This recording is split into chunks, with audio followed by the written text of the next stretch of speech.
Сәлеметсіздер ме балалар? Бізде бүгін 62-ші сабақ. Біздің жобамыз ана тілім ардағым. Алдымен балалар біздің каналымызға тіркеліп, лайк және қоңырау басуды ұмытпаңыздар. Сөздерді оқы.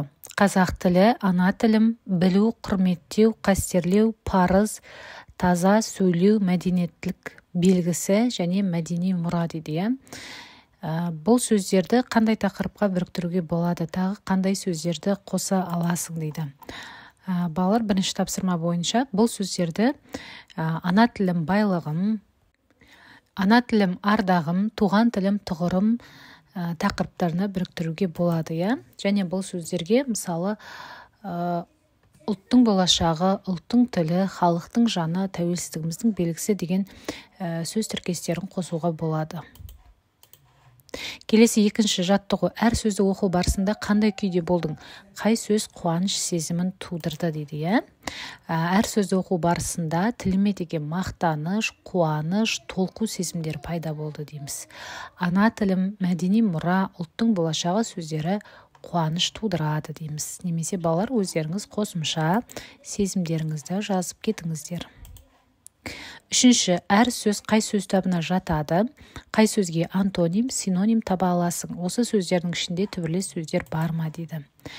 Қараңыздар балалар, қазақ тілі, ана тілім, парыз, мәдени мұра, мәдениеттілік белгісі дегендер бұлар бастауыштар, яғни нем деген сұрақтарға жауап береді. Білу, құрметтеу, қастерлеу, сөйлеу, олар баяндауыш. Яғни не істеу деген сұраққа жауап береді. Ал таза деген ол анықтауыш, яғни бұл қандай деген сұраққа жауап береді. Енді бұл жерде антонимдер, мысалы таза сөзіне лас деген сөзді алуға болады. Сөйлеу деген сөзге үндемеу дегенді алуға болады. Ал синонимде мысалы сөйлеу, айту, құрметтеу, қадірлеу, қастерлеу синонимдер. Таза, жинақы, осы сөздер синоним болады. Келесі төртінші жаттығу. Тіл туралы өлең үзінділерін оқы дейді. Саған қай сөз немесе тіркес ерекше ұнады? Туған тілім, бабам тілі, өз тілім. Туған тілім, анам тілі, өз тілім. Туған тілім, далам тілі, өз тілім. Туған тілім, адам тілі, өз тілім дейді Дихан Әбілев. Туған тілім, тірлігімнің айғағы, тілім барда айтылар сыр ойдағы дейді Әбділда Тәжібаев. Балалар, сіздерге қай тіркестер ерекше ұнады, немесе қай сөз ерекше ұнады, сол туралы ойланып көріңіздер. Бесінші жаттығу. Қазақ тіліне қатысты сөздердің сөздігін құрастыр дейді. Біздер мысалы жаңа айтылған қазақ тілі деген сөзге бұл қазақ халқының ұлттық тілі дегенді білдіреді. Ана тілі деген сөзді бұл туған халқының тілі дейді. Мәдени мұра, елдің ұлттың рухани құндылықтарын көрсететін туындылар дейді. Таза сөйлеу дегеніміз, яғни басқа тілдің сөздерін, балағат, мәдениетсіз сөздер араластырмай сөйлеу.